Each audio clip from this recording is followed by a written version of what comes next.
Good morning, everyone. We're going to start in about 9 minutes or so. We'll be starting. Good morning, Dr. Neumann.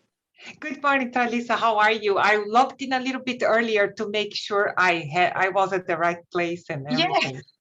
And I did receive your email, so thank you. Thank you very much. Thank you. Yeah, you look lovely. Thank you. Thank you. Okay.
Good morning, everyone. Please take this time out to put your name and organization in the chat box for today. We'll start at 10 on the dot.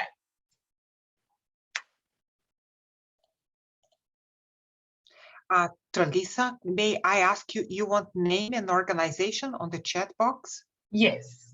Yes. Okay. Thank you.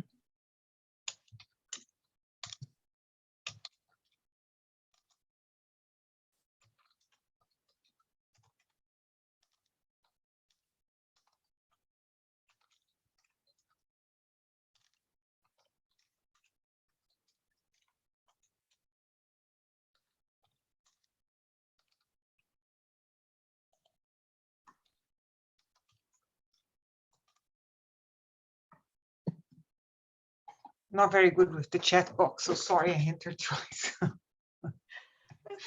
That's perfectly fine. if you hit the space bar, it goes. Oh yeah, it enters. Yes. Mm-hmm.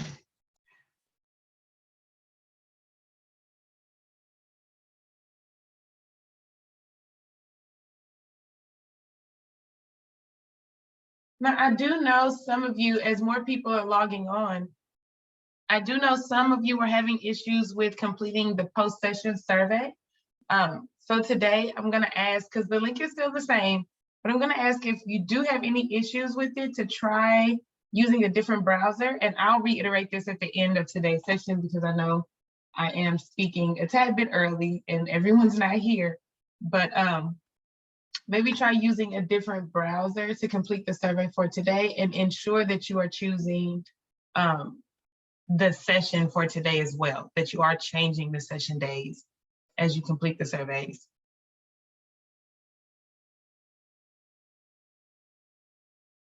Karen, were you ever able to complete the survey yesterday? No, I keep getting the same message that says I've already completed it.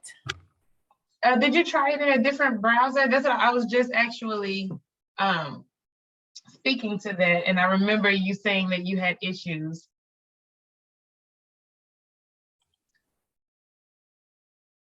Let me try that. I forget I have other browsers. I do the same. I'm such a Google. I use Google for like everything. And I'm like, Yes. oh yeah, there is Internet Explorer right here. I can use that too.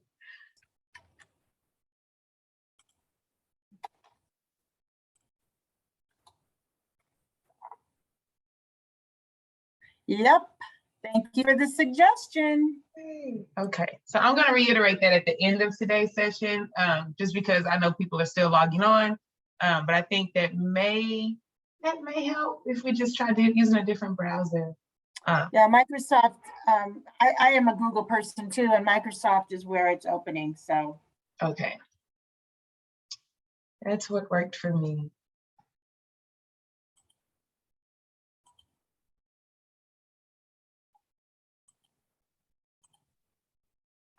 All right, in just a few minutes, we're going to get started.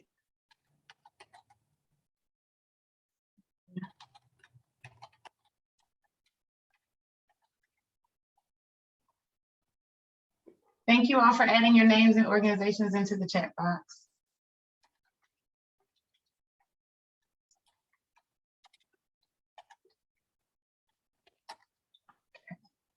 Okay. For Dr. McGee, let's see, Dr. McGee.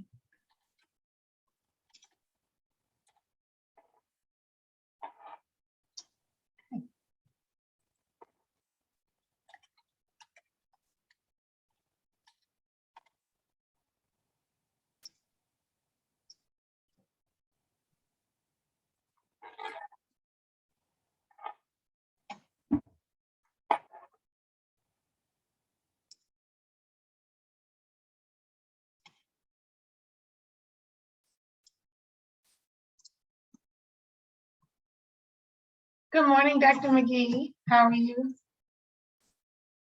I'm good.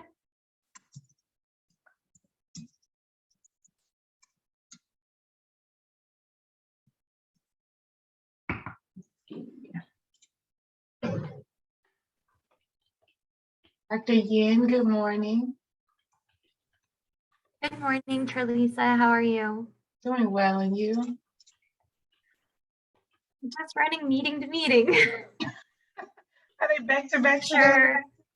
Yeah, starting at 8, but I'm sure everyone else is feeling that way too. Hopefully we're getting close to the end of the year and some vacation time. Christmas break is coming. Yeah, I am sure looking forward to that.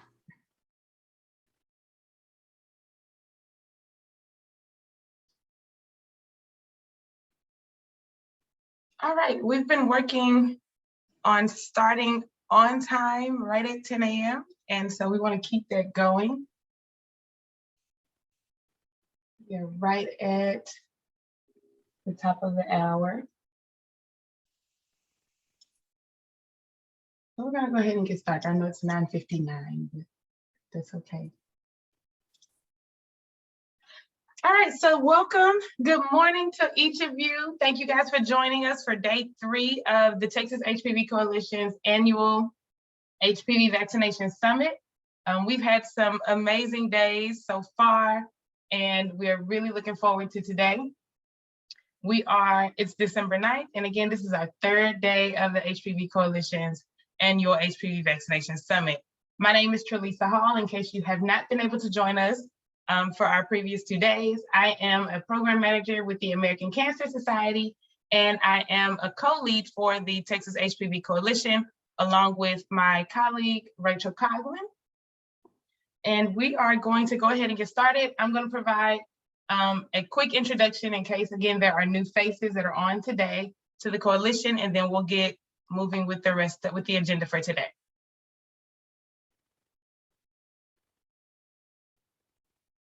All right, so what is the HPV vaccine? The HPV vaccine is cancer prevention. The vaccine prevents 6 different types of cancers, and it is both safe and effective. This vaccine is for both boys and girls, And our focus is the ages between 9 and 12. The coalition likes to focus on that age group because this is when the body's immune system is primed for vaccines like these. And this is before the body has potentially been exposed to the virus. So that is our focus with this coalition. And at that age group, it does take 2 doses. We do know that once a child is over the age of 15, the dosage goes up to 3.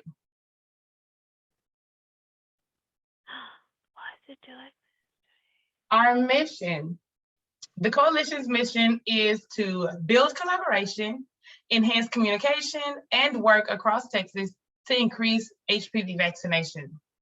We are able to do this work through 4 different work groups.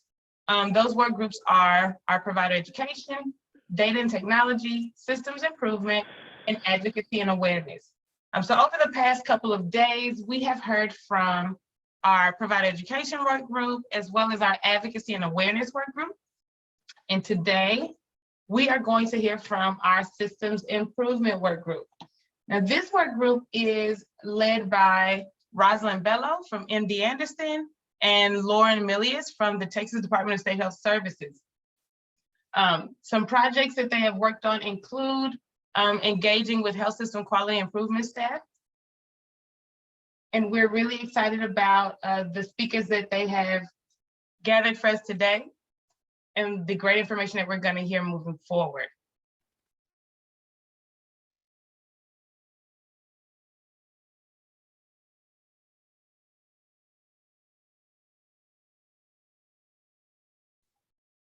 I'm so sorry, can you all hear me?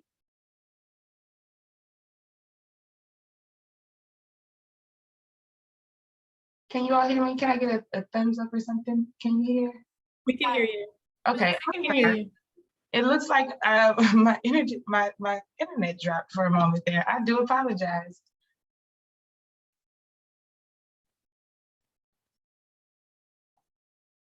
Okay. The last thing I said, I believe was hopefully heard, that we are going to hear today from our systems improvement work group, or today was planned by our systems improvement work group, led by Rosalind Bello, who's with MD Anderson, and Lauren Milius with the Texas Department of State Health Services. Tralisa? Yes, Paula? Paula? I was just gonna say you're still cutting in and out a little bit. Oh no. Thank you for letting me know. Yeah, Tralisa, can you hear me? Yes. Hey, you might want to try, sometimes it helps to turn off your camera. Like, I don't know if that's going to help, but you've been cutting in and out a lot. I'm going to take that advice. Thank you. Hopefully this will help. I have closed every browser and everything, anything that's open, I've closed to potentially negate this issue. So hopefully you'll be able to hear me much better. You sound better already. Awesome. Thank you. Thank you so much.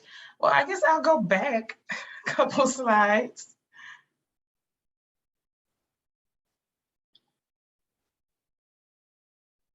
Okay, we'll start with our mission. So the mission of the coalition, again, is to build collaboration, enhance communication, and work across Texas to increase HPV vaccination. We're able to do this work through our 4 work groups. Those work groups are provider education, data and technology, systems improvement, and advocacy and awareness. Over the past couple of days, we have heard from our provider education work group as well as our advocacy and awareness work groups. And today we are being led by our systems improvement work group. Our work group leads are Rosalind Bello with MD Anderson and Lauren Milius with Texas Department of State Health Services. Our composition, the composition of the work of our coalition, we have about 75 members that are on our roster. And these members come from various organizations. Many come from academic research institutions, universities, nonprofit organizations, the immunization partnerships, Department of State Health Services, local health departments, and health systems, amongst other places. So we're really excited about the distribution of the amount of organizations we're able to work with. Now, when we think about level of engagement amongst our work, our composition, I'm sorry. as you can see, it's pretty even across the board between high, medium, low, and no engagement. We know that the pandemic had an effect on how much we were able to come together, the kind of work we were able to do over the past couple of years. And so we are really excited about starting in 2022 and hopefully moving a lot of that, the 24, 25% that's none and low over to the medium and high status of engagement. So we're looking forward to seeing a higher number of engagement, people who are able to attend more meetings and be active on these work groups. In 2021, our goal was to reinvigorate the coalition. We took time to look at work group priorities, see where there may be gaps within the coalition and see how we could fill those gaps. We reevaluated membership commitment as well as leadership commitments. And again, we're really excited to see where this coalition is going to go moving forward. Some featured organizations that we've worked with, there are over 40 organizations represented on our coalition, but these are just some that we that kind of predominate the work with us. Texas Medical Association, the Texas Pediatrics Society, UT Southwestern, MD Anderson, the Immunization Partnership, UTHealth. So we're really excited about the work that we're doing and the partnerships that we have. If you are interested in joining the team, please feel free to shoot me an email. I would love to have a conversation with you about the coalition, about the work that we've done, the direction that we're going. Our next meeting will be held on February the 10th at 10 a.m. And we're always looking for interested people. So if you want to be active in this work and you would like to join the coalition, again, please reach out to a work group lead or myself, or again, my colleague, Rachel Coughlin, and we'd be happy to hold a conversation with you about what we are doing here with the Texas HPV Coalition. Okay, our agenda for today. We have just gone through the introduction with all of the technical difficulties. Thank you all for hanging in here with me. Next, we're going to hear from Dr. Lindy McGee, who's going to discuss the role of systems improvement in improving HPV vaccine initiation.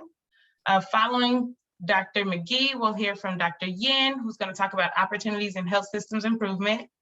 And then last but not least, we'll hear from Dr. Neumann, who's going to talk about the Vaccinate to Prevent project. If you have any questions, which I hope you do, because these are some great resources and we're going to hear some great presentations, please save them until the end. We're going to do our Q&A portion following each of those presentations. So we'll get through them and then we'll have open Q&A. All right, so now we are going to move forward, and Dr. McGee, the floor is yours. All right, so I'm Lindy McGee, and I'm a general pediatrician in the Houston area. I was in private practice for 10 years and then switched over to academic medicine. So now I'm affiliated with Texas Children's and Baylor College of Medicine and work at a Harris Health Clinic. So I'll be talking today about a big program we did in our Harris Health Clinics. Next slide. And so just kind of what are the specific obstacles that we found to HPV vaccination in our population, and really go through a paper we published, next slide, looking at the reason for missed opportunity visits, which you can find here if you want to read the whole thing. Next slide. So what we did was in the Harris Health System in Houston, Texas, we looked at adolescents age 11 through 18 who had visited the outpatient primary care clinic in the summer of 2018. And so the index visit was the last visit seen. So if they were seen multiple times that summer, then whichever was the most recent visit and whoever was the most recent clinic, the most recent provider who saw them was the one who got credit for that patient. We looked at their gender, age, race, ethnicity, preferred language, and health insurance status. As far as patient characteristics, we looked at clinic provider characteristics was provider specialty. In Harris Health, they're seen by family practice or pediatric providers. And we also have a few med peds providers, and we put them with family practice. Then we also looked at visit type, sick versus well visit, to see how we were doing. Harris Health already does have a policy that we are supposed to vaccinate at both sick and well visits. And what we did was perform chart reviews for patients who weren't vaccinated yet to determine what was the reason. They should have been vaccinated at the visit. Why didn't they get vaccinated? Next slide. So when we looked at our study population, we saw over 4,000 kids, adolescents in the summer of 2018. We actually have a good vaccination rate. 77% at that time were previously vaccinated. And so that was, we were looking at initiation rate. So that means they had received at least one dose of the vaccine. I will tell you, since then, we are now at an 83% completion rate in Harris Health. So doing this kind of work really helped. We went from a 77% initiation rate to an 83% completion rate. When we looked at those who had not previously been vaccinated, it was at 23%. So we were looking at about 1,000 kids. 450 of those did get vaccinated at the visit, like they should have, but 575 had not. So those 575 were the ones that we wanted to zero in on and see why they didn't get vaccinated when they should have. Next slide. If you look at the demographics, you can see that male female was close to 50-50. Race ethnicity is predominantly Hispanic, and I know now the preferred term would be Latinx. We were stuck with what was in our medical record at the time. So this is how the patients identified themselves. Many were Spanish speaking, our insurance type, many are on our Title V plan, although 54% were Medicaid, very few commercial insurance, but that does play a factor. 75% are seen by pediatricians or pediatric nurse practitioners, and then about 25% seen by family practice or med peds. And it was about 50-50 between sick and well child visits. Next slide. So when we looked at those who had not been vaccinated, we divided it into, we did a huge chart review of 575 patients and divided their into 5 different categories. So the most common reason we found that people did not get their vaccine was what we called incomplete immunization record. And this means that when we went and looked at their chart, someone documented at that visit that the parents think that they're up to date, but they didn't bring their immunization record, and there's nothing in MTRAC. So we're just going to ask them to bring their record in next time. That's basically what happened. And that was at 211 patients. The next most common reason why people weren't vaccinated was that there was no documentation of discussion. So this means when we did the chart review, we looked in the nursing notes, we looked in the provider notes, we looked in the vaccine order set, because sometimes people will document it there. And we looked in the immunization record, because sometimes people will document it there. And for all those patients, in none of those places could we see that anyone ever brought up the issue of immunizations at that visit. I was interested to know if someone had brought up the immunizations at that visit, would they have had the immunization record anyway? And for most of them, it was no. So 71% of those, even if someone had brought up the idea of immunizations, they didn't have the immunization record. It is possible that some of those patients, the mom had the immunization record in their pocket. If someone had asked, they would have put it out, but probably pretty unlikely. Refusal rate is actually very low when we look into it. So it's 115 patients out of, remember, we had 4,000 at the beginning. So actually pretty low refusal rate. And these are people who it is documented in the note, either the nurse or provider note that, or within the order set, that they refused the vaccine. So in the order set, if you order the vaccine and don't give the vaccine, you have to give a reason why. And sometimes you can put refused vaccine as the reason why.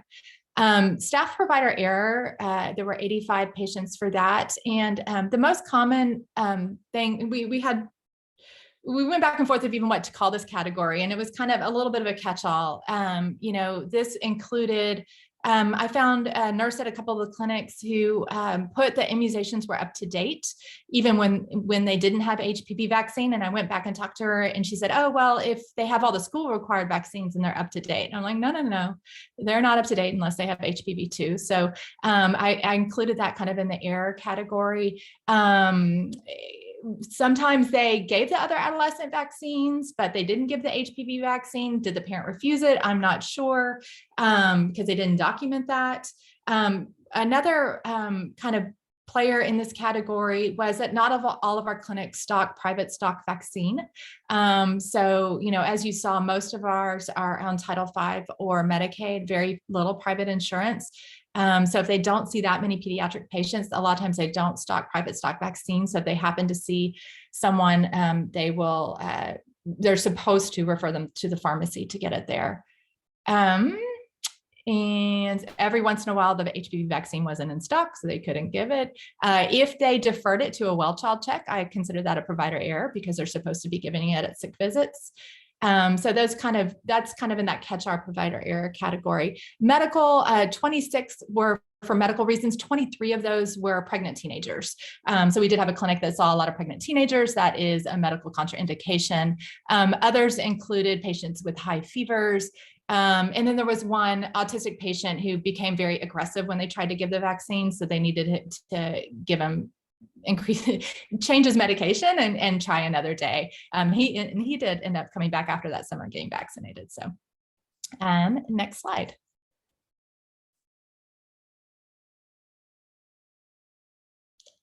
So kind of digging back into those different categories, incomplete immunization record, once again, ridiculous to me that this is the highest reason why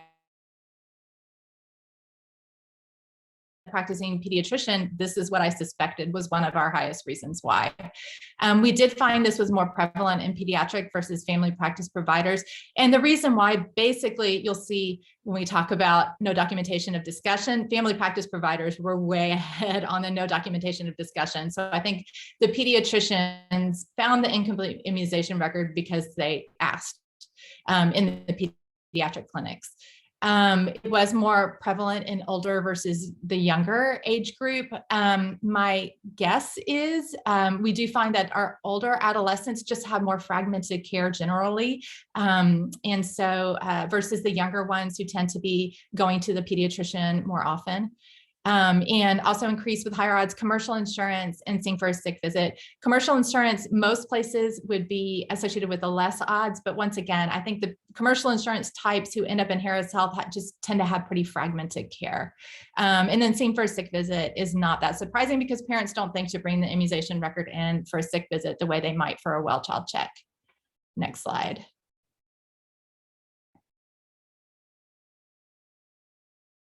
Next slide.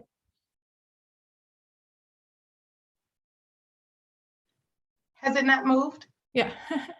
Yeah. So, I don't want to offer problems without offering solutions to those problems.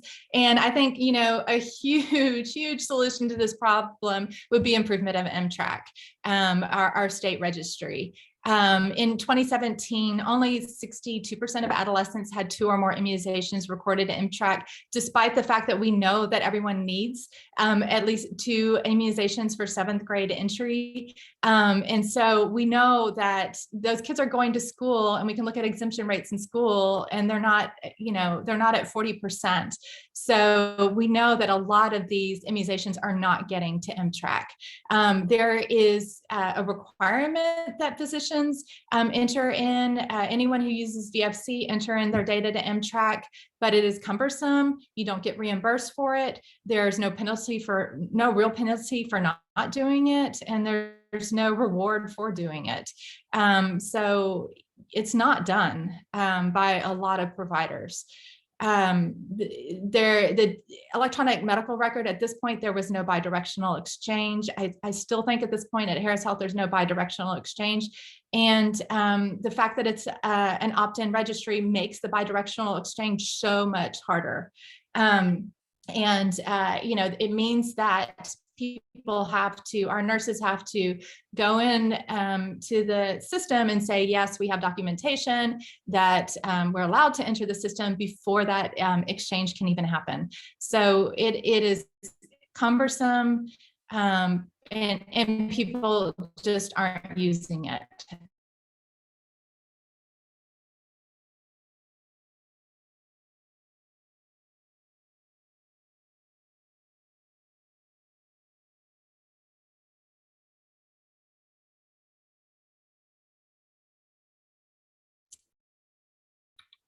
You know, the next slide.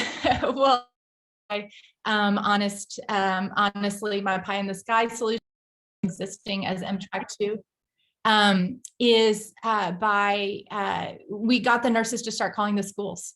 So we had, that is not the correct slide. The correct slide should say solutions other or something like that. No, you need to go back. Yeah, solution, go to another source. Anyway, the school nurses had the correct immunization records a lot of the time. Why the school nurses can access MTRAC, I don't think the school nurses can enter into MTRAC. That's ridiculous to me. The school nurses have the most accurate vaccine records. And obviously, once again, pie in the sky would be that the nurses' vaccine records talk to MTRAC. And so everyone has good vaccine records. But, you know, pie in the sky things aren't happening.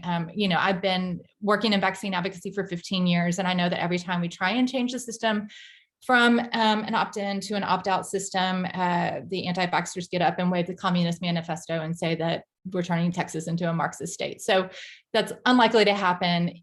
If you're encountering this problem, my recommendation is to go to the school nurses. I know there's a lot of school nurses on this coalition, and you know, I just want to make sure everyone has HPV vaccine listed on the school record forms. Obviously, it's not a school required vaccine, so it doesn't necessarily need to be on the school record form. But if y'all can keep track of that for us, it will help us get our kids vaccinated. Next slide. The other thing to look at is no documentation of discussion. So that was 24%. And that was more common in older versus younger patients. And I think, once again, people have it in their mind at 11, 12-year-olds. Maybe they're just forgetting to talk about it at older. You know, unsurprisingly, it was more prevalent at sick versus well visits. Obviously, in well child check, we're thinking about vaccines. We need to get over that. We need to start thinking about vaccines at every visit, but everyone's not there yet. Much more prevalent in our system for family practice versus pediatric providers, and I'll talk about why. And once again, 71% of these charts, if they had asked, had incomplete immunization records. So incomplete immunization records is even a bigger problem than looked like. Next slide. So the solution for this one was electronic health record prompts. I know that EHR prompts have showed varied success in formal studies, but what it looks like in our system is we do have standing delegating orders so that the nurses can discuss vaccines and give vaccines before the provider even sees the patient. And what it looks like in our system is the pediatric clinic nurses tended to use documentation. So their note had a hard stop at reviewed immunization records. The family practice people rooming the patients did not have a hard stop that made them look at immunization records. So part of this was that at family practice clinics, PCTs room the patients. And so they didn't have that training, you know, in which case you need someone there who basically, you need someone who has a hard stop that makes them review the immunization records. You know, as a provider, as someone who works with EHRs all the time, I get how annoying it is to have pop-ups. And this isn't a pop-up, this is a place in the note that makes you review the net records, but it honestly, that's the difference. That's the difference 100% between those two clinics. And we still struggle with our family practice clinics being having lower immunization rates than the pediatric clinics. Next slide. The other reasons we looked at a little bit, keep going. The refusal, like we talked about, our refusal rate is actually pretty low. Yay.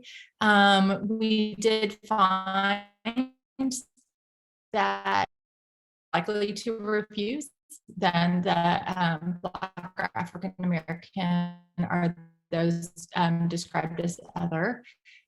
We did find that those with commercial insurance were more likely to refuse, and more likely at well-child visits. I don't know why that would be, but it was. And I think because the pediatricians were medical reason we talked about.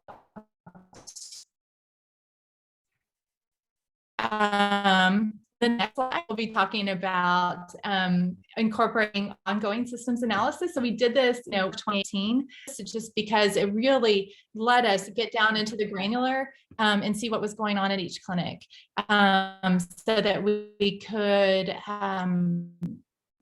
tell, specific issues. And what we've done since then is, so, after I did this at each clinic, I went back to each clinic and said, hey, could you stop for the electronic medical records? Hey, have you considered calling the school nurses? Because a lot of times they have the accurate vaccine records.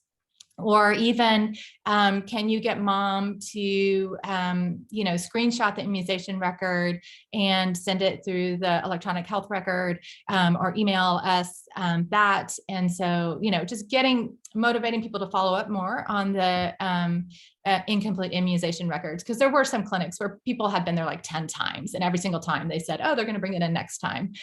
So just being a little bit more aggressive with that. And then we just keep on doing quarterly report cards by clinic location. And then if I see a clinic start to dip in their rates, I'll do a quick chart review to figure out why. And some examples that we found, like we had a clinic where they had a new nurse, and I noticed that everyone who saw that nurse seemed to not get their HPV vaccine as much. And so was this nurse communicating hesitancy? So kind of had to do some education with her. Obviously our switch to telehealth with COVID, you can't vaccinate during a telehealth visit. So how can we get those kids back in for nurse visits? And fortunately we are super grant funded, and we were able to open some vaccine clinics for that specific reason. There was a lot of poor communication between physicians and nursing when the patient refused the vaccine, because the nurses, the STOs, a lot of times the patient would refuse. The nurse would just write patient refused and didn't communicate that to the physician. And then the physician never talked to the parent about the fact that they refused, and maybe they would have been able to change their minds. And then, just reminders to check MTRAC and Care Everywhere. Care Everywhere is another thing that we use Epic, and it pulls in records from other Epic providers. And there were some of those charts where all I had to do was press Care Everywhere, and the records were there. So I'm just reminding people to use what they have available to them. And I think that's it. Hopefully I didn't go through that too quickly, but it is, if y'all have any questions, I'm happy to answer. And I was kind of peeking at the chat. The nursing does have, the school nurses, I would love to hear more about that. And a program that uploads from NTRAC into our system. What I want is a system that goes from the nurses systems back to MTRAC. That's what I think would be most helpful, because the school nurses have better records than MTRAC, in my experience. Absolutely, there are pediatricians who still don't recommend the vaccine or are hesitant to the vaccine. I didn't talk about this. This has been a part of a 6-year program. At the beginning of the program was really addressing HPV education of providers and vaccine hesitancy. So Lois Ramadata was a part of that system as well. She had done a lot of education of the providers, and you can see we have low refusal rates. So, I think when you have two different things going on, and we talked about on Tuesday, provider education as far as making sure the providers are on board. But once the providers are on board, which most Harris Health System providers are, what's still holding us back? At that point, if you have a 77% initiation rate and you have providers that are all on board, it's systems works that's holding you back. It's not strength of recommendation or knowing to bundle it and all that kind of stuff. So once you've gotten that, what's the next step is kind of what I was looking at.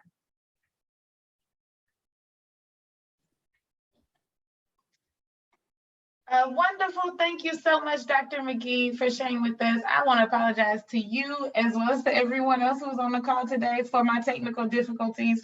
I've had 2 days of no issues, and then all of a sudden I'm just dropping. And so I'm truly sorry and apologize for the inconvenience of my issues on my end. But thank you. No big deal. We're all friends here. Thank you so much. And if anyone has any additional questions for Dr. McGee, please save those for our next session. And it looks like Dr. Yin, you've taken control of the screen. Wonderful. We are now in your hands. Okay.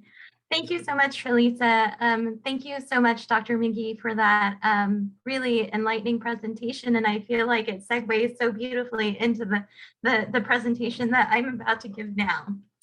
And so my name is Yanchi Lee. I am the Director of Innovation and Evaluation for UTHealth Houston. Alongside with my team, we work with our practice plan UT physicians to implement various quality initiatives across our system of 100+ clinics. And so today we'll be talking about HPV, using the systems approach and kind of showing some examples of what Dr. McGee had alluded to as potential solutions. So this is the logic model that kind of drives our work, and using a systems approach to look at how do we improve immunizations across our system. Luckily, we were one of the very first providers in Texas to go through the bidirectional exchange with MTRAC. So I'll be talking a little bit about the pitfalls with that and how we've identified errors and how we can improve that. In addition, we look at health informatics infrastructure as a way to provide patients and providers and the entire system more real-time data so that they can do those quick CQI quality improvement tweaks, kind of like Dr. McGee going into the clinic and saying, hey nurse, what's going on? We give providers tools that make that available. We've already kind of talked about how we need to work on provider education, and that includes MAs and nurses, because maybe the physician, the pediatrician, or family medicine is on board, but they're not always the person that spends the most time with the patient or the family. And so how do we make sure that the MAs, the front office staff, everybody is on board with endorsing vaccinations, both at sick visits and well visits? We talked about bundling vaccines. That is helpful for certain populations. At UT Physicians, we see a lot of commercial patients as well, and so how they look is a little bit different, and the barriers to their vaccination. And then we're all working towards the same common goal of increasing rates and decreasing mortality and morbidity. So just a news flash, and I feel kind of a little bit embarrassed because we're not nearly at the rates of Harris Health with 80%. Congratulations to you for hitting the population health goals. We have been tracking HPV vaccinations for quite some time as we're a disparate provider, but our focus really has been on like 13 and up. And so you can look at our progress over time. We're just dipping our toe into creating dashboards and tracking the 9 to 14-year-olds. So I think our presence at this summit is really good because we'll learn a lot from everybody that's participating. We notice, and for the reasons Dr. McGee talked about, a dip, not significant, statistically significant, but still clinically relevant within 2020 because of the pandemic and people not coming in and then just prioritizing sick visits, and we offering sick visits via telemedicine. And we're in the process of gathering our records now. Another important thing that our system faced was 2021, we switched from all scripts to Epic. And so there's been a lot of pain points related to switching EHRs and getting immunization records straight. So when we look at all the various players across the systems that are impacting HPV vaccination rates, there are many. So care teams, we're lucky that about 15 of our clinics, we have care teams that help provide additional support in the way of pre-visit calls, addressing social determinants of health barriers such as transportation assistance, and doing those patient phone call reminders. In addition, we look at clinical staff, including MAs and nurses, to make sure that we're providing tools for physician recommendation and also techniques for dispelling myths to kind of address the vaccine hesitant folks. As a system, because we're so big, we also engage analytics and operations for provider audit and feedback, looking at reporting accuracy. Are these immunization records really incomplete, and where is the source of error? And then we look at workflows. Even though we're making the recommendation or we send a message saying, hey, you're due for your HPV vaccination, how easy is it to schedule an appointment?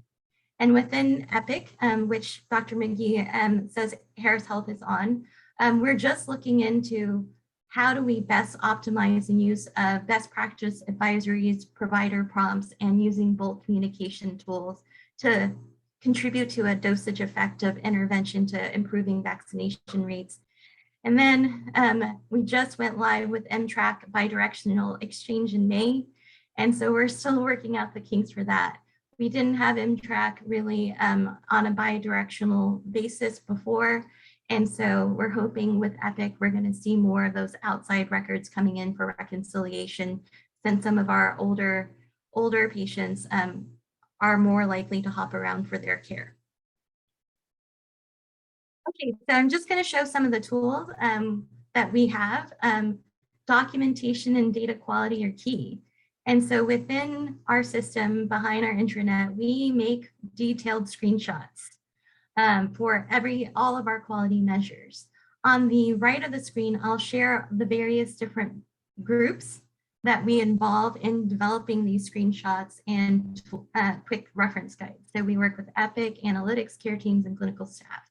Depending on the metric and depending on the approach, we try to customize it so that more than one person has a customized view for HPV immunizations, as well as our other immunizations. Okay, so then as I mentioned, here is an example. So we have two different things that we've provided to providers for HPV. So we do like a really quick reference guide about like, what is the recommendation, who's responsible, how do you document within Epic, since we've only been live with Epic since May 8th. In addition, this may work for some people, but not for everyone. We go and we worked with our training team to create actual screenshots within Epic to guide them through the various steps. As Dr. McGee also mentioned, immunizations and where are we documenting that, and are they being reconciled in a way that we can pull it for reporting? We provide tips for reconciling outside data via Care Everywhere.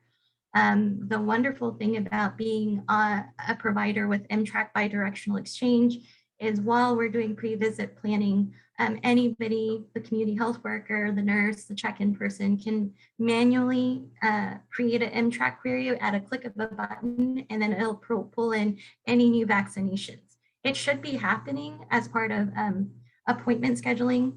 Our version of Epic pings MTRAC every time somebody makes an appointment to pull in those immunizations. But our rates are not great.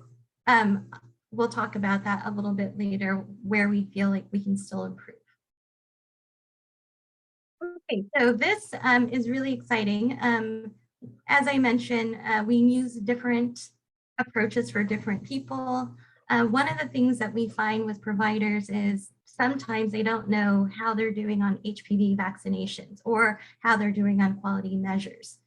So we utilize a tool within Epic called a dashboard, a radar dashboard, and this shows all of our various quality metrics that we're tracking. Here's HPV right here, and it has different views depending on the audience. So we can look at this as system level data, but you could drop down to an individual clinic to see how you're doing. You could drop down and look at those comparisons between pediatrics versus family medicine versus general medicine. And then it also allows you to customize the metrics by provider. You can look month over time and then as well as year to date. And then when you click on this, it brings you to an actionable gap list, which is here. So here it tells you, okay, we did a 15 to 18 HPV vaccination list. Here are the patient ages. What's their communication preference? What's their portal status? When they're doing the communication, were they successful in scheduling that appointment or not? So another thing that we're trying to incorporate now, because when we were in Allscripts did not have the functionality to do all of this provider audit and feedback that we were hoping. So we're going to try to integrate our Tableau dashboards that we built for Allscripts in Epic. And here you have various views kind of showing you dashboards to provide some more complicated and sophisticated analysis. So we can look at it again as a system with the denominator and then visually code whether the target is met or not met. And then we also look at patient population. We find that our Medicaid low-income uninsured populations have higher rates of HPV vaccinations compared to commercial. So it's been really interesting because some of our QI efforts have really had to focus on looking at those clinics in Clear Lake or Sienna and looking to see how we could bring those commercial payer rates up to our Medicaid rates.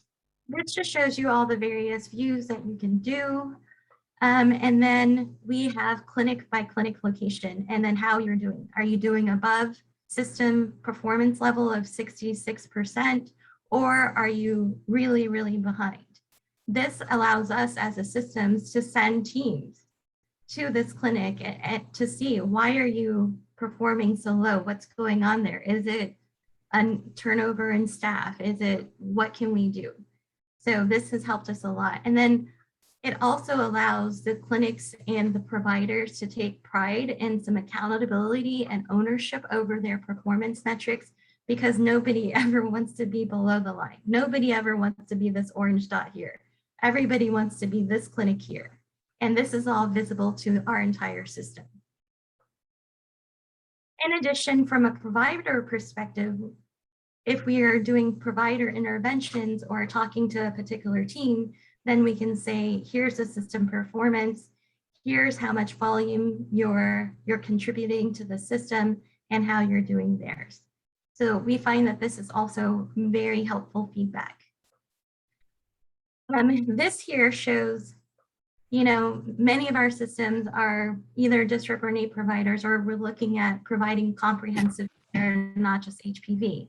This allows gap lists based on the next available appointment, so that our care teams can go and look at a particular provider and their patient and say, oh, they're in gap for HPV, as well as tobacco screening, as well as depression screening. And so we're trying to use a more comprehensive approach to closing quality gaps. So it's not that the patient is getting one reminder call for HPV and then another reminder call for depression screening. Okay, so as I mentioned, we just have only been live with MTRAC bidirectional exchange since May. And so we have had issues with just getting information rejected or warnings that come above. But one of the things that Dr. McGee also alluded to in her presentation is consent. With our older patients, like nobody ever remembers to ask for it. And so we realize that it really isn't like mismatched data or mapping or whatever. We have to do a much better job at consent, just to make sure that we really do have that immunization record. And then I feel like, because I should probably add another little box here to pull in school nurses. That was a really good recommendation and not something that we're doing systematically. Okay, and then this just breaks it down to week by the various views, like is it name, because sometimes MTRAC, especially for pediatric patients, if the proxy information or the guardian information is filled out incompletely, or you're missing a gender or something, that can generate a warning or a rejection. So we have been looking at this over time to make sure that our at least data mapping errors are reducing over time. And then we see that other things such as consent are really remaining stable. And so that gives us our checklist of things initiatives that we really have to work on over the next 12 months to improve. Okay, so just really quickly, best practices. As you've seen from the slide, it really takes beyond like the provider. You really have to work with data analytics. You've got to work with Epic folks to make sure that you're doing everything that you can possibly do to increase vaccination rates. It's really been helpful for us at the clinic level and across the system level to have a physician champion and include people at the table, because nobody wants a new workflow or a new documentation guide when they don't have input. And so it takes a lot of time and collaboration, but it helps us to be more successful as a system. And with the tools that we have in place, we really do quick little tweaks. We don't wait 6 months. We wait maybe for a month, see if there's improvement, and then we send a team in to help. And then I think the other thing that we've had to realize is because we continue to have to be flexible to address pandemic related challenges. We want to roll out a new intervention for text messaging patients, reminders about when their HPV vaccinations are due. But to do that, we have to make sure that there's enough people in place to make those appointments. And just like every other provider organization system, our people are burning closures. And so there's less appointment availability. And so how do we tweak that and time our messaging so that people don't feel overwhelmed and it's not yet another thing that they have to do? And then I alluded to this through my presentation. We're investigating our MTRAC errors and trying to understand more about the noise.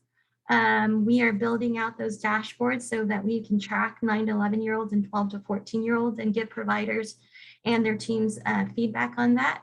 We're going to improve our MTRAC consent. One of the things that has been a little bit rough is just the paper forms. And I think there has been some talk with the Texas Epic promoting interoperability group about making that process more automated or digital. And then we will continue to concentrate on the best way to deliver peer and patient reminders through the various things. Not everybody is activated on my chart. We find among our 9 to 11-year-old populations, we only have an adoption rate of 12%. So how do we reach them? We can't wait for them to activate my chart. And then we would really like to be able to embed our Tableau visualizations to give a more comprehensive snapshot of all the quality measures that a particular age patient would fall into. And this work, I am the messenger, the mouthpiece, but there's a lot of people that are involved in this work. I've named several of them here from the various teams, and then we received funding to support this work through our district NAEP waiver participation, as well as the UTHealth MD Anderson Population Health Initiative. And that's all I have. Thank you so much for inviting us to present. Thank you so much, Dr. Yin. Again, we're gonna keep rolling just so that we can hold all of our questions until the end of today's session. Dr. Neumann is gonna share her screen. All right.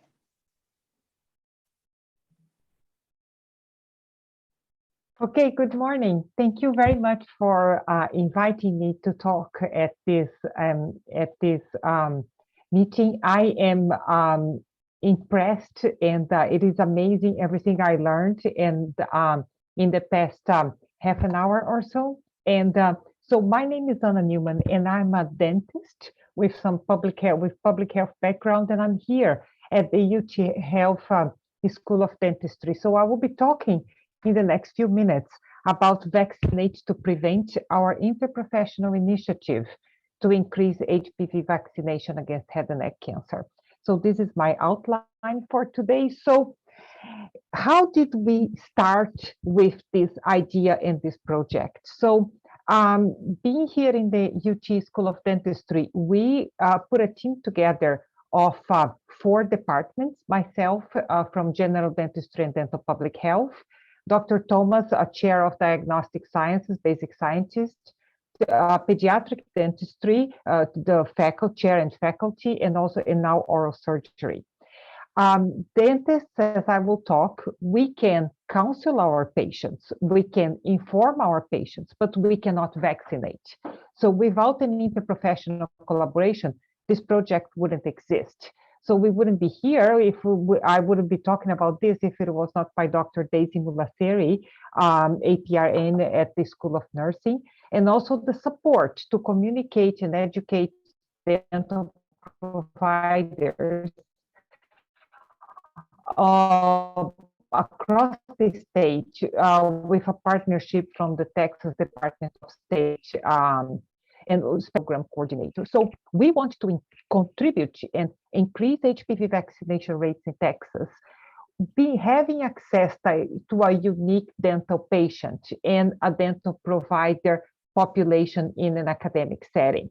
Our dental, we also, and this is done in academic setting because it aligns with the mission of our university, where we educate future dentists and dental hygienists by improving human health and with high quality education, patient care, and research. And our vision that aligns perfect with our vision of improving oral health, improving overall health. And why dentists are so interested in HPV. HPV is implicated in the etiology of one of the subtypes of head and neck cancer that is currently increasing. Awareness and questions increased in dental offices, especially when celebrities developed this cancer a long time ago, Michael Douglas. So this is a cancer that is increasing, and it's non-tobacco related, non-alcohol related, often in a younger population. And so why a dental school and why a dental setting? Well, children visit dentists. And according to a paper, when they looked at characteristics of patients with no regular physician visits, but with regular dental visits, approximately 26% of children did not visit a physician, but 35% visited a dentist. And we are a dental school, so our students need to practice, they need to deliver dental treatment to graduate. So our patients, they are not coming here only for visit, prevention, fluoride applications if they don't have any needs. They will need orthodontic treatment, they will need root canal treatment, they will need restorative treatment. So they will come more than once, sometimes more than once a month, or at least monthly. So during a dental appointment, we have opportunities to, of course, perform dental treatment. We have opportunity for oral and general health promotion, asking patients if they have received the HPV vaccine in the medical history form.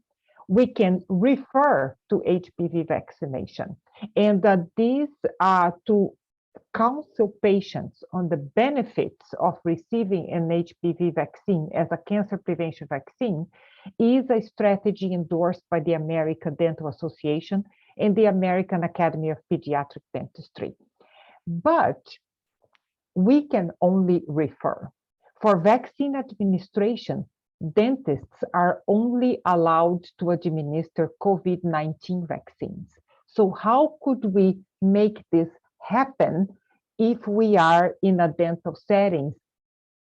And it's the only way would be with an interprofessional education. So we are here at the UTHealth School of Dentistry. We are on the corner of Cambridge. We have, in the year of 2019-2020, we are reaching a population in delivering a large number of dental treatments. We do see an underinsured or uninsured population because our rates, especially in the undergraduate clinics, are provided at a discount rate, about 30% of the cost of a private practice. So there is an opportunity for underinsured and uninsured to receive dental care, and also at the same appointment where they develop a relationship with dentists, especially with dental students and residents. The patients become very comfortable with their provider, conversation to receive not only oral care, but also general care. So this one is just some screenshots of our school. We have state-of-the-art technology to train our students and to perform dental treatment, but we also want to be able to implement innovative initiatives that will advance oral health and general health. We cannot do that alone. It requires dentists, physicians, nurses, and community workers. And as I said, we can counsel and refer. There are barriers in delivering HPV messages to patients. Sometimes dentists feel uncomfortable. They feel that what type of cancers HPV is related to, what should I talk with our patients, how should we talk to our patients. So it is part of this program to educate dental health professionals, educate the general public, sustainable interprofessional relationships using the platform that we have in our campus with School of Dentistry, School of Nursing, and the support of the State Department to reach providers across the state of Texas. So our first aim, we are funded by the MD Anderson HPV initiative. So our aim number one, it is health informatics, EHR optimization. We will use about 1 to 2 years. At the moment, we use Axiom. So I needed to develop 2 questions, and that this will be a form, because at the moment, we do not ask our patients if they received an HPV immunization. It's not part of what we routinely do in dentistry. So instead of start by counseling the patients, we need to know, have you received the complete HPV immunization series? And if they didn't, are they interested in receiving the HPV vaccination here? And we are in the stages in this form. The form is developed, but we are also implementing pediatric dentistry clinics, because that is where the population aged 9 to 14, that's our target population, receives care.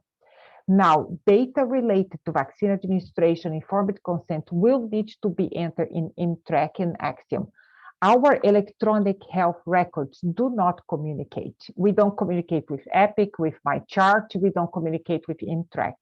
We would only be able to access if we do a medical consult or if the patient brings the record. But our nurse will be able to have access to InTrack too. But we are going to be looking for the inconsistency and the incompleteness that Dr. McGee said on the InTrack. I was fascinated by the previous presentation showing all the metrics and everything that Epic can do. So we look forward to that, but we need to start somewhere. So and this will be a start. So all forms and data will need to be entered and scanned twice. It's a complete new project in our dental school. We never had a vaccination initiative. We are not offering COVID vaccines here, but it is totally new. So I'm seeking approvals for EHR modifications in the clinic workflow from Office of Patient Care, Patient Services, Informatics, clinics. But I do have institutional support from my dean, from chairs, from administrations, and this is crucial for our project to move forward. I have enthusiastic involvement of pediatric dentistry faculty, residents, every student that I talk to are interested, and we are in an academic setting. So our goal in the future is that when we inform and establish our project to dentists in Houston area and elsewhere, because we have patients driving 2.5 hours to receive dental treatment here, so that they can refer to the School of Dentistry and say, when you come for your dental appointment, you can also have your vaccine during the same time of the dental appointments. Dentistry is changing. We have been traditionally laboratory to chair side, patient only, one at a time profession. But now, as we are, IPE is evolving, and also the needs that patients have for convenience. Several times we get asked, can I get my flu shot here? What can be done? Or even our faculty, I need to travel, I need vaccines. It would be great if we could have everything here. So this is something that is changing in our profession, and we want to be able to implement this in an academic setting, because private dentists will not be able, not soon, to deliver HPV vaccine in private dental offices. So the second aim of our project is to educate our dental professionals and patient education. So we are developing educational materials. We will have 2 CE courses in the spring of 2022, webinars that we are going to deliver to dentists across Texas. And we are already making great progress in mapping our curriculum in order to understand what our students learn. And this is an example of a table we are working on. What our students learn, when they learn, what is the time, what are the number of slides, and we are going, and how do we talk to our faculty, probably going to do a focus group, so we are able to advance this. And as our dentists and dental students graduate, they are equipped with this knowledge. And the third and last, we will administer vaccines. We are hoping to administer 300 vaccines. We are working for that with the School of Nursing. We will have a project coordinator who will be Dr. George Delclos as our collaborative physician. We have oral surgeons faculty that are also physicians. We are working in vaccine storage. We never had vaccine storage in the School of Dentistry, and we will use facilities in each unit so patients can come for the appointment and receive the vaccine. And we are hoping that these vaccines can coincide with dental appointments. Of course, we understand that dental appointments sometimes they can be a little bit long, but we are also working on on evaluation, and this is our primary measure. So what is the proportion of patients 9 to 14 who are patients of record at UT School of Dentistry, and they were screened and received counseling on HPV? This is one measure. And then the other measure is that how many of those received the vaccine here? How many chose to receive the vaccine elsewhere? And in the long term, in the older age groups, because we serve from very young to the geriatric, to older age group for the HPV, if they would be interested. I think has been a great time learning, and I'm really grateful for the support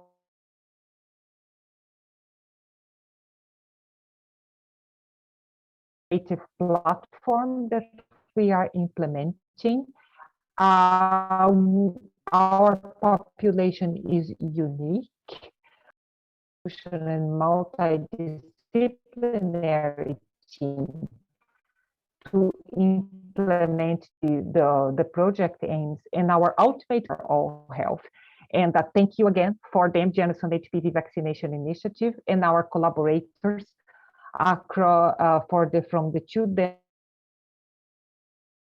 public health and the Texas Department of State Health Services, their enthusiastic support. So thank you so much. I wish everyone a happy and holiday and learning so much this morning. Thank you so much. Thank you, Dr. Neumann, for your great presentation. Thank you all so much for presenting today, Dr. McGee, Dr. Lee, and Dr. Neumann. Tralisa, what are challenges? Thank you.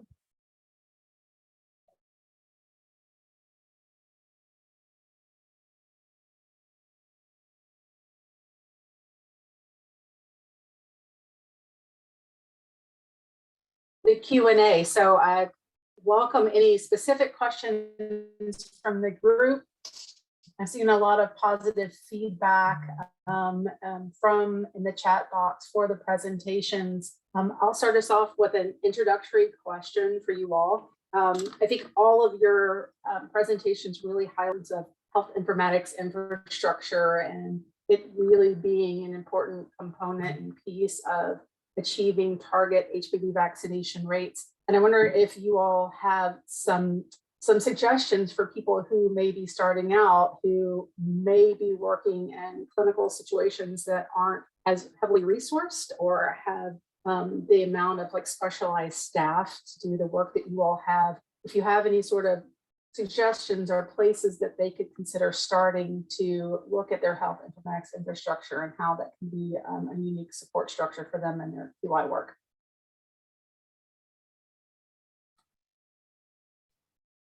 Yeah, I mean, I think we talk about it a lot, but just having the value of having an immunization champion at every clinic. Our clinic with the highest rate has an LVN who is just passionate about it and is great about just figuring out what's going on and why patients aren't getting the vaccine if they don't have the vaccine. So, I think a lot of times, I express a lot of frustration with MTRAC, with EHRs. It's hard to change the big things, but you can make clinic level quality improvement changes that can make a huge difference. So we'll keep working on the big stuff, but even making changes, the little stuff can make a big difference.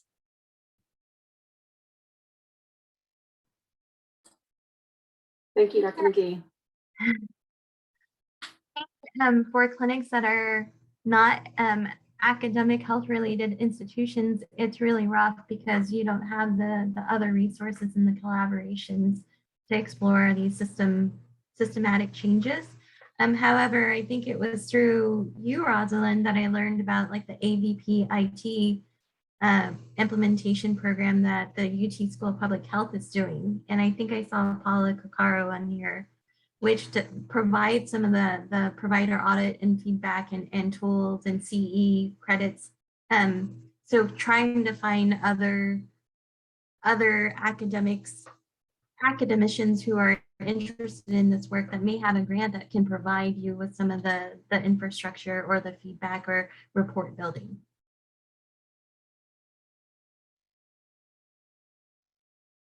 That's a really great suggestion, and maybe we can put a link to the ABPIT information either in the chat box, or I can try to get some information to Tralisa to send out with the summary as well.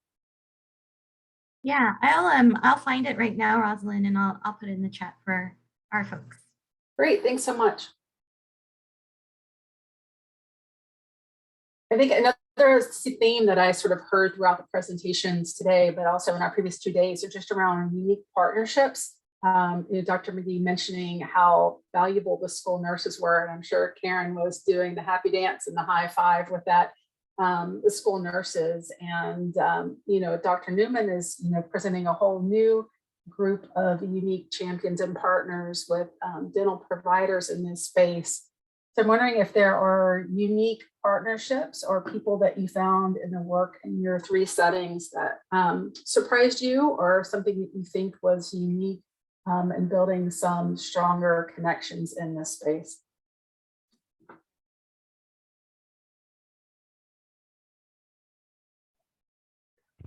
I think for us here at the School of Dentistry, the important is the institutional support that we have starting from our dean, but the support that we are having from the Texas State Department and Dr. Rhonda Stokely, that has been absolutely fantastic. And when we start talking to dentists across the state and breaking barriers, how to talk to patients, because sometimes it's just, you don't talk to patients, because when you are in practice, has been 5 years, 10 years, maybe you didn't receive this training in dental school. This is very new that dentists are stepping in this ground. So that's why we want to train our students now. So the support of the state has been fantastic.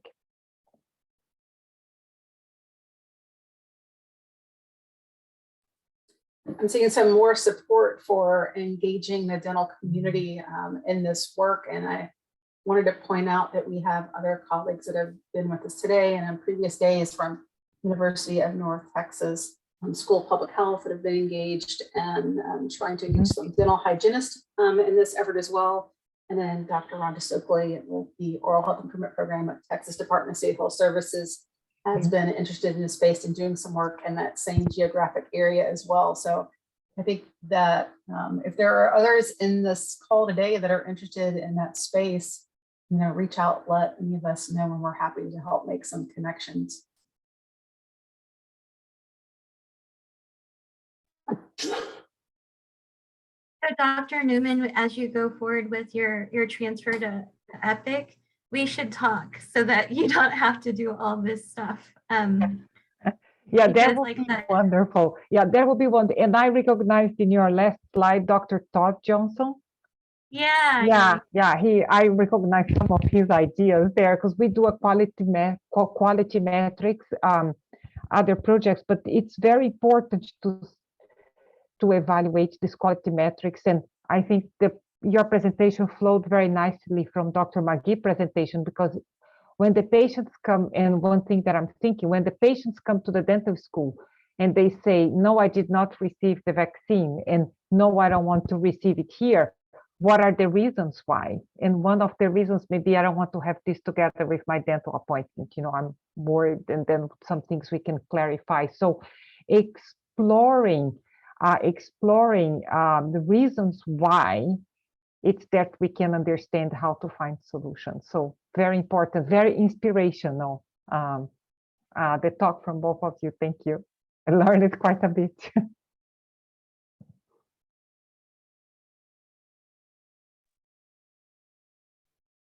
This is Letitia Thompson with Cancer Society, and I want to say all of the presentations have been excellent. I would love to have you as my dentist, even though I love my dentist. I think you sound just very, very, I would ask you to talk HPV with, obviously with the cleaning tools in my mouth. But I also saw a comment in the chat from Eugene Bernard about social media information and the study that you've been doing. So obviously, all of these presentations today have talked about it from the clinician and the practitioner's point of view, but is there something through, and of course you cannot get around the desire to have the best registry that Texas can have, that they deserve, and I'm sure the health department wants Texas to have, cannot get around the importance of electronic health records. But in terms of social media information, what would you add to this? What are things that providers maybe need to know, and things we need doing with public hygiene?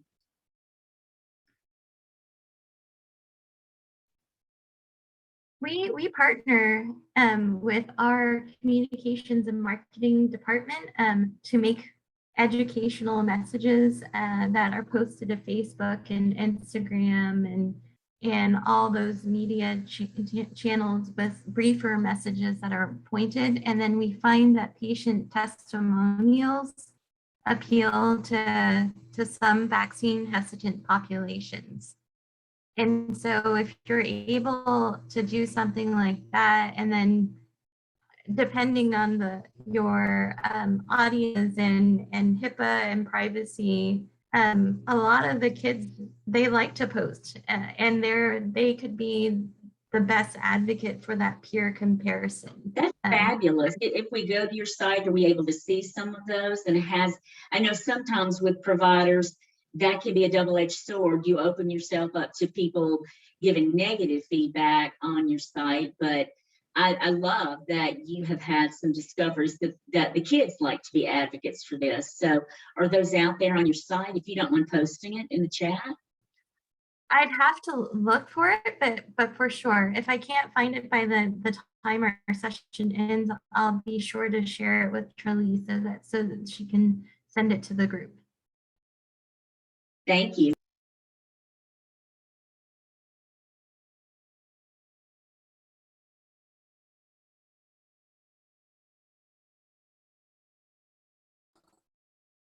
Are there any other questions today for our panelists?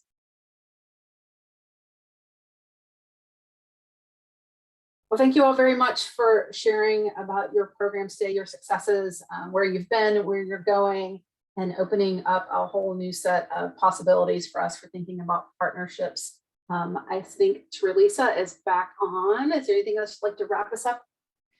Yes, thank you so much, Rosalind, for your assistance. And again, I do want to apologize to everyone for my technical difficulties. I do want to make sure that you all have the link to our post-session survey for today. I know there were some difficulties with completing that survey yesterday. I do suggest maybe trying a different browser today when you're completing the survey. And that should hopefully solve the problem. And then I'm not going to share my screen just in case that causes any hiccups. So I'll just verbally express everything that's going to happen. But tomorrow is our final day of the session. The topic for tomorrow is going to be HPV vaccination data, linkages, and intervention programming through social media. So that's going to speak directly to Eugene's message in the chat box, as well as some of Letitia's questions. He'll be speaking to. Feel free. She's back. Feel free to reach out to Tralisa Hall or myself, and we'll get back to you. But look forward to the final presentations tomorrow and hope to see you all there. Thanks, Rachel. Thank you, everyone. Have a great No worries. I can't wait for losing today. Do I just put the will you put the survey in the chat again, Tralisa? I don't think it went through. Okay. And Tralisa, we're going to make sure that your internet bill gets paid this very afternoon. Hey, Letitia. Oh, and today's session, make sure that you select today's session for December the 9th. And remember, our title for today was opportunities. Let me make sure that I say it correctly for you all. Today's title, opportunities and systems improvement, health records and interprofessional partnerships. So please be sure to select December 9th, and that is also the title for today's session. Thank you again for joining. I hope to see you all tomorrow morning, and fingers crossed we will not have these technical difficulties tomorrow, fingers crossed. But thank you again for sticking through with us, and we'll see you again tomorrow morning for our final session.